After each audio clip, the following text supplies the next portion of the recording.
Hello everyone, welcome to हंस वाहिनी classes. आज से हम शुरू करने जा रहे हैं बीपीएससी टीआरई 4 के लिए बिहार राज्य का टेक्स्ट बुक यानी बिहार एससीईआरटी। ये बुक उन बच्चों के लिए पढ़ना ज़रूरी है जो बीपीएससी टीआरई 4 के लिए प्रिपरेशन कर रहे हैं। वैसे तो क्वेश्चन एनसीईआरटी से भी आते हैं, बट आप अगर बिहार में टीचिंग परीक्षा की तैयारी कर रहे हैं उसके लिए आपको बिहार टेक्स्ट बुक एक बार ज़रूर से पढ़ के जाना चाहिए, क्योंकि कई दफ़ा क्वेश्चन यहाँ से भी पूछ लिए जाते हैं। तो फ्रेंड्स, इन्हीं सब बातों को ध्यान में रखते हुए हमने ये सीरीज़ आपके लिए डिज़ाइन किया है, जिसमें आपको बिहार टेक्स्ट बुक का समरी मिल जाएगा। जैसे पॉलिटी का हो गया या फिर हिस्ट्री, ज्योग्राफी, इकोनॉमिक्स का। मैं धीरे धीरे आगे क्लासेस देती रहूँगी यूट्यूब पे, वीडियो बना के डालती रहूँगी ताकि आपको पूरी बुक ना पढ़ना पड़े। वैसे अगर अवेलेबल हो जाए तो you should read once this book, but अगर आप अवेलेबल नहीं होता है तो आप वीडियो देख के, मतलब तैयारी एक बार तो आपको वीडियो देख के जाना ही चाहिए, क्योंकि बिहार से है तो उसमें एक अलग इन्फॉर्मेशन रहती है बिहार के बुक में, उसका अपना। तो आपको एक बार बिहार का एससीईआरटी भी पढ़ के जाना चाहिए। तो चलिए शुरू करते हैं बिहार टेक्स्ट बुक का पॉलिटी का क्लास मैं ऐसे शुरू करने जा रही हूँ। फिर आगे जैसे होगा, जैसे हिस्ट्री या फिर जो आप सजेस्ट करेंगे, जो आप लोग को पढ़ना होगा, वो आगे जो सजेस्ट करेंगे वो उसका मैं उस सब्जेक्ट का डालूँगी।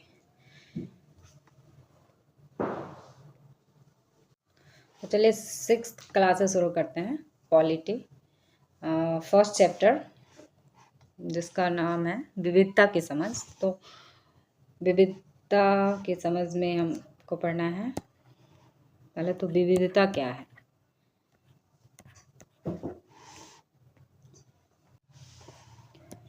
विविधता के बारे में हम पहले पढ़ेंगे कि विविधता है क्या, यानी कि इसको कैसे समझते हैं।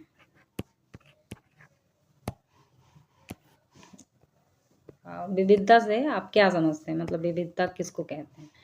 उसके बाद है कि विविधता हमें समृद्ध बनाती है, विविधता हमें समृद्ध भी बनाती है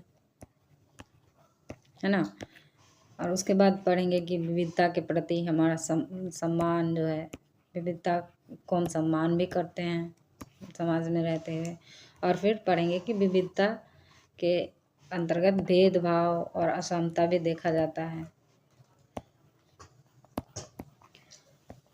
भेदभाव और असमता।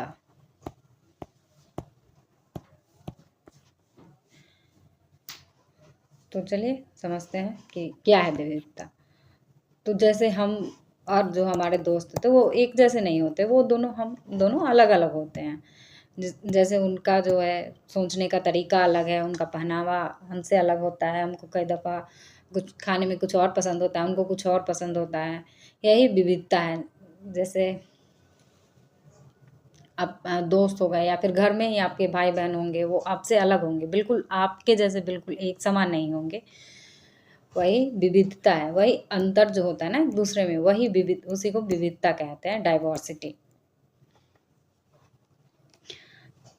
तो चलिए आगे बढ़ते हैं। जैसे यहाँ पे हम लोग एक समान क्यों नहीं दिखते, हमारे बीच भिन्नता पाई जाती है। रंग, रूप, रहन सहन, खान पान, वेशभूषा, संस्कृति के अलावा और भी बहुत सी भिन्नताएं होती हैं। जैसे रहन सहन, रंग रूप भी अलग होते हैं। कोई फेयर कॉम्प्लेक्स का होता है, कोई थोड़ा सा ग्रे होता है, डार्क कॉम्प्लेक्शन जिसका होता है, वो अलग होते हैं। और हमारे यहाँ तो वैसे ही विविधताओं का देश है, विविधताओं में एकताओं का देश है। तो यहाँ तो बहुत सारे धर्म जाति के लोग रहते हैं, सब एक दूसरे का सम्मान करते हैं, सब एक दूसरे के साथ कंधा से कंधा मिलाकर चलते हैं। तो भारत तो विविधता में भी एकता का देश है। और जैसे खान पान अलग अलग, जैसे किसी राज्य में जाइएगा तो वहाँ पे आपको इडली सांभर वहाँ के लोग खाना पसंद करते हैं, कहीं पे मछली चावल खाना पसंद करते हैं, कहीं पे छोले भटूरे खाना पसंद करते हैं। और कहीं पे जाइएगा तो दाल बाटी वैसे खाते हैं। तो यही डिफरेंस जो है वही विविधता होती है। जैसे वेशभूषा, जीवन यापन करने का लाइफ स्टाइल सबका अलग अलग होता है। जैसे मैदानी भाग के लोग जो रहते हैं वो पक्के का घर बनाते हैं। अगर आप चले जाइएगा नॉर्थ ईस्ट के तरफ तो वहाँ पे मेघालय में जो तो वो लकड़ी के घर बने होते हैं, बांस के ऊंचे जगह पे घर बनाते हैं, जो बारिश के वजह से या पानी के वजह से वो खराब ना हो, वो ऊंचे जगह पे घर बनाते हैं। और राजस्थान में चले जाइएगा तो वहाँ पे घर जो बनता है वो मड मड हाउस होता है, वो मड से बना होता है कि गर्मी को रोकने के लिए, सूरज की किरणों को रोकने के लिए। और मैदान इलाका में हम लोग सीमेंट, मिट्टी, ये सब का इस्तेमाल करते हैं, इन सब चीज़ों का। और आगे भाषा, हमारे हमारे देश में भाषा 1652 से भी अधिक भाषाएं हमारे देश में बोली जाती हैं। त्योहार, हमारे देश में अलग अलग जो राज्य हैं उसमें अलग अलग त्योहार भी मनाए जाते हैं। जैसे बिहार में छठ पूजा मनाया जाता है, बंगाल में दुर्गा पूजा हो गया, झारखंड में सरहुल मनाया जाता है, नागालैंड में हॉर्नबिल फेस्टिवल है। अगर आप पुरी जाइएगा जगन्नाथ, वहाँ पे जगन्नाथ यात्रा जो एक तरह का वो उसका अपना कल्चर है, वो पुरी का एक अपना है। और फिर यहाँ गुजरात में चले जाइएगा तो जन्माष्टमी बहुत धूमधाम से मनाया जाता है। और महाराष्ट्र में गणेश उत्सव हो गया। तो ऐसे ही कई राज्य के अपने अपने फेस्टिवल हैं जो सेलिब्रेट करते हैं। जैसे केरला का ओनम है, और यहाँ पंजाब का लोहड़ी है। वैसे क्षेत्र, जैसे हमने तो बताया कि क्षेत्र अलग अलग क्षेत्र से आते हैं, क्षेत्र अलग है, और क्षेत्र अलग होगा तो ऑटोमेटिक ही संस्कृति हमारी अलग अलग ही होगी। धर्म हमारे यहाँ अलग अलग है। जैसे हिंदू, मुस्लिम, पारसी, सिख, ईसाई, जैन, बौद्ध, बहुत सारे धर्म हैं जो यहाँ पे रहते हैं और मिलजुल कर रहते हैं। यही विविधता है, इसी को हम विविधता कहते हैं। और नेहरू जी की एक बुक है डिस्कवरी ऑफ इंडिया, उसमें उन्होंने लिखा है कि विविधता हमारे ऊपर कहीं से थोपी हुई चीज़ नहीं है, विविधता हमारे अंदर है, और विविधता में एकता, उन्होंने ही इसका दिया है विचार कि विविधता में हमारे यहाँ एकता है। तो चलिए आगे बढ़ते हैं। तो देख लिया कि विविधता क्या होती है हमने, आगे देखते हैं। विविधता हमें समृद्ध बनाती है। जैसे विविधता हमें समृद्ध कैसे बनाती है, जैसे हर स्टेट के लोग हैं। अब केरल के लोग मान के चलिए दिल्ली चले जाते हैं तो वो वहाँ के कल्चर में धीरे धीरे घुलने मिलने लगते हैं, और वहाँ के जो लोग होते हैं वो केरला के लोग को देखते हैं, वो उनका फेस्टिवल सेलिब्रेट करते हैं। जैसे अब अभी तो इंटरनेट वगैरह सब होने की वजह से हम लोग हर मतलब पूरे कंट्री में सारे जगह का लगभग जो फेस्टिवल है वो सेलिब्रेट कर ही लेते हैं। जैसे अब गणेश उत्सव हो गया, वो महाराष्ट्र का पहले तो उतना नहीं सेलिब्रेट होता था, लेकिन अब तो पूरे ही कंट्री में सेलिब्रेट होता है। यही समृद्ध हो गया कि महाराष्ट्र का जो पर्व हुआ गणेश उत्सव, वो अब पूरे कंट्री में मनाया जाता है, हर लोग जानते हैं। और छठ पूजा हो गया, अभी तो छठ का जानते होंगे आप लोग, इतना फेमस हो गया छठ पूजा, वो भी अब सारे जगह होता है। और जैसे बिहार के लोग चले गए दिल्ली में रहने तो वो वहाँ का कल्चर अडॉप्ट करते हैं, फिर दिल्ली वाले कुछ उनका कल्चर अडॉप्ट कर लेते हैं। इस तरह से हम लोग एक दूसरे का कल्चर आदान प्रदान करते हैं, और इसी तरह विविधता में समृद्ध बनाती हैं। जैसे यहाँ पे लिखा हुआ है कि इसी प्रकार विभिन्न प्रदेशों के खान पान में भी अंतर देखने को मिलता है। जैसे बिहार के लोग लिट्टी चोखा खाना पसंद करते हैं, वहीं पंजाब के लोग मक्के की रोटी, सरसों के साग बहुत पसंद करते हैं। पश्चिम बंगाल के लोग मछली और चावल बड़े चाव से खाते हैं। दक्षिण भारत के राज्य तमिलनाडु, केरल, आंध्र प्रदेश के लोग इडली, डोसा, सांभर खाना पसंद करते हैं। इतना ही नहीं, विभिन्न राज्यों के रीति रिवाज और त्यौहार में भी भिन्नता होती है। जहाँ बिहार का एक मशहूर पर्व छठ है, पश्चिम बंगाल का दुर्गा पूजा, महाराष्ट्र का गणेश उत्सव है, केरल का ओणम, वहीं झारखंड में सरहुल पर्व मनाया जाता है।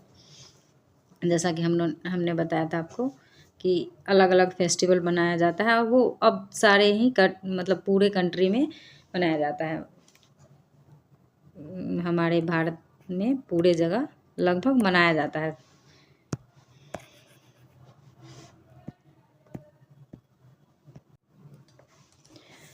अब आगे देखते हैं विविधता के प्रति सम्मान। तो हमारे देश में सभी धर्म के लोग रहते हैं, अलग अलग मातृभाषा बोलते हैं, पर सभी एक दूसरे का सम्मान भी करते हैं। जैसे बुक में बताया गया कि एक शालिनी रहती है, नवीन रहता है, 4 दोस्त रहते हैं, और रफ़ी, रॉबिन, ये चारों दोस्त रहते हैं। जैसे शालिनी पंजाबी रहती है, नवीन हिंदू रहता है, रॉबिन ईसाई रहता है, और रफ़ी मुस्लिम रहता है। तो जब नवीन के यहाँ होली होती है तो चारों दोस्त जाते हैं वहाँ पर सेलिब्रेट करते हैं। फिर जब रफ़ी के यहाँ ईद होता है तो वो चारों दोस्त वहाँ जाते हैं, वहाँ जाके सेलिब्रेट करते हैं। और जैसे रॉबिन के यहाँ क्रिसमस हो गया तो वहाँ जाते हैं, सब वहाँ का सेलिब्रेट, साज सजावट वहाँ करते हैं, सब कुछ देखते हैं, एंजॉय करते हैं चारों दोस्त। तो ये हो गया कि हम लोग हर एक दूसरे के धर्म को सम्मान भी करते हैं, अपने धर्म को मानते हुए दूसरे के धर्म को सम्मान भी देते हैं। यहाँ पे लिखा हुआ है कि हमारे बिहार में न सिर्फ हिंदी बल्कि भोजपुरी, मगही, मैथिली, अंगिका, वज्जिका, यहाँ पे वज्जिका होगा, सॉरी, वज्जिका, सॉरी ये नहीं हो रहा, वज्जिका आदि भाषाएं बोली जाती हैं। भारत में 1652 से भी अधिक भाषाएं बोली जाती हैं। हम लोग बहुभाषी हैं, आमतौर पर हम सभी एक से अधिक भाषाओं का इस्तेमाल करते हैं। हम लोग एक से अधिक भाषा का इस्तेमाल करते हैं, इसीलिए हम एक दूसरे से कम्युनिकेट कर पाते हैं। जैसे बंगाल के लोग हैं, वो बंगाली भी बोलते हैं और हिंदी भी बोलते हैं, और हम लोग जो अदर स्टेट के जो लोग हैं, जैसे बिहार के हो गए, वो अपना भाषा भी बोलते हैं और हिंदी भी बोलते हैं। अगर मान के चलिए, अगर दिल्ली में बंगाली लोग रहने आते हैं तो फिर वहाँ के लोग से वो हिंदी में कम्युनिकेट करते हैं। अब बंगाली बोलेंगे तो उनको तो समझ नहीं आएगा ना, तो फिर वो कम्युनिकेट करने के लिए जो भाषा, जो दोनों भाषा जानते हैं, जो दोनों लोग भाषा एक भाषा जानते हैं, उससे कम्युनिकेट करते हैं। तो यही है कि हम लोग एक से अधिक भाषाओं का इस्तेमाल करते हैं। जैसे मेरी जो भाषा है वो तो हिंदी भी है और इंग्लिश भी है, और मैं जो बोलती हूँ वो वज्जिका बोलती हूँ, और वज्जिका के साथ मैं मैथिली भी बोलती हूँ। तो मैं तो बहुत सारे भाषाओं का इस्तेमाल करती हूँ। तो यही है कि जो मुझसे वज्जिका में बात करेगा उससे मैं वज्जिका में बात कर लूँगी, मैथिली में भी बात कर लूँगी, और हिंदी में भी बात कर लूँगी। जो इंग्लिश में बात करेंगे उनसे बात कर लूँगी। तो यही है कि हम लोग एक से अधिक भाषाओं का इस्तेमाल करते हैं कम्युनिकेट करने के लिए, ठीक है ना। फिर आगे चलते देखिए, हम संविधान की 8वीं अनुसूची में 22 भाषाओं को शामिल किया गया। हमारे यहाँ इतनी भाषा है, उनमें से 22 भाषाओं को संविधान में शामिल किया गया, संविधान में उसको स्थान मिला है, ठीक है। आगे बढ़ते हैं कि विविधता में भेदभाव और असमता। जैसे कुछ लोग अपने विचारों को ही श्रेष्ठ समझते हैं और दूसरों को हीन दृष्टि से देखते हैं। समाज में व्याप्त अशिक्षा, अविश्वास, गरीबी, स्वार्थ, अंधविश्वास, ये सब भेदभाव और असमता का कारण है। जैसे कुछ लोग होते हैं जो अपने विचारों को ही अच्छा समझते हैं और दूसरे को हीन दृष्टि से देखते हैं। जैसे आपके भी कई दोस्त होंगे, ऐसे होंगे जो अपने पसंद को ही अच्छा बोलते होंगे, और आप जो बोलेगा कि तुम्हारा पसंद इतना ख़राब सा है। तो वैसा नहीं होता है, हर इंसान अपने आप में परफेक्ट होता है। आप दूसरे के पैमाना पे बिल्कुल परफेक्ट नहीं बन सकते। आपके लिए अपना जो है वो ज़्यादा सही रहता है, वो आपका वो अपना पसंद है, खुद का पसंद है। उससे फिर अब किसी को आपका पसंद भी अच्छा लगेगा, है ना। तो ऐसा नहीं है कि उसको जो पसंद है वही अच्छा है और मुझे तो उसने ख़राब कह दिया तो ख़राब, ऐसा नहीं है, ठीक है। जैसे कहते हैं ना कि जलेबी का जो अपना शेप होता है वो भी अपने आप में परफेक्ट शेप है, ठीक है।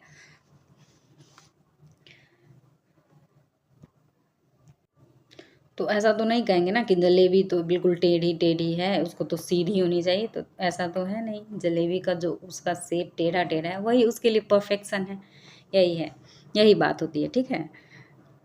तो आगे चलिए, भीमराव अंबेडकर जी के बारे में यहाँ दिया गया है कि कैसे उन्होंने असमता और भेदभाव जो उनके साथ हुआ उसके लिए उन्होंने क्या क्या किया और लोगों को कैसे प्रोत्साहित किया आगे बढ़ने के लिए।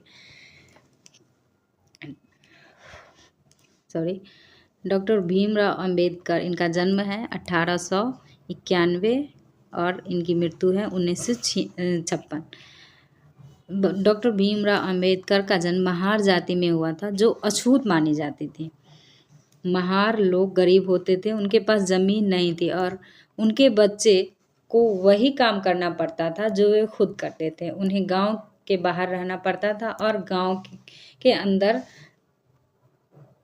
गांव के अंदर जाने की इजाज़त नहीं थी। डॉक्टर अंबेडकर अपनी जाति के पहले व्यक्ति थे जिन्होंने अपनी कॉलेज की पढ़ाई पूरी की और वकील बनने के लिए इंग्लैंड गए।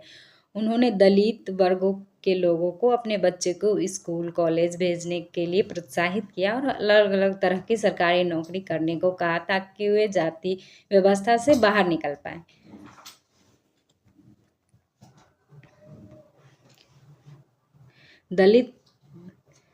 दलितों के मंदिर में प्रवेश के लिए कई प्रयास किए जा रहे थे। उसका डॉक्टर भीमराव अंबेडकर जी ने नेतृत्व किया। उनका मानना था कि दलितों को जाति प्रथा के खिलाफ अवश्य लड़ना चाहिए और ऐसा समाज बनाने के लिए प्रयास करना चाहिए जिसमें सबकी इज्जत हो। लंबे समय तक दलित लोगों को शिक्षा, स्वास्थ्य, धार्मिक क्रियाकलापों से वंचित रखा गया।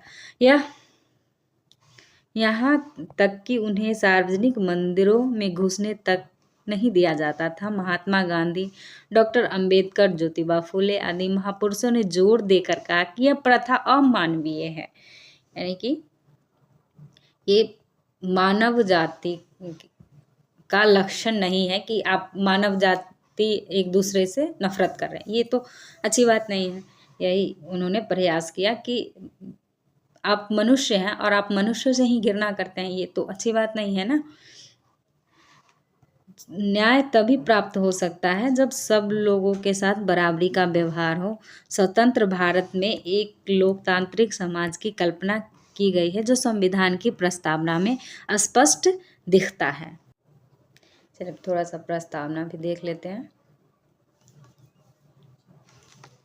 हम भारत के लोग भारत को एक संपूर्ण प्रभुत्व संपन्न समाजवादी पंथ निरपेक्ष लोकतंत्रात्मक गणराज्य बनाने के लिए तथा उसके समस्त नागरिकों को सामाजिक, आर्थिक और राजनैतिक न्याय, विचार, अभिव्यक्ति, विश्वास, धर्म और उपासना की स्वतंत्रता, प्रतिष्ठा और अवसर की समता प्राप्त करने के लिए तथा उन सब में व्यक्ति की गरिमा और राष्ट्र की एकता और अखंडता सुनिश्चित करने वाली बंधुता बढ़ाने के लिए दृढ़ संकल्प होकर अपनी इस संविधान सभा को आज तारीख 26 नवंबर 1949 ईस्वी मिति मार्गशीर्ष शुक्ल सप्तमी संवत 2000 से विक्रमी को एतद द्वारा इस संविधान को अंगीकृत, अधिनियमित और आत्मसमर्पित करते हैं।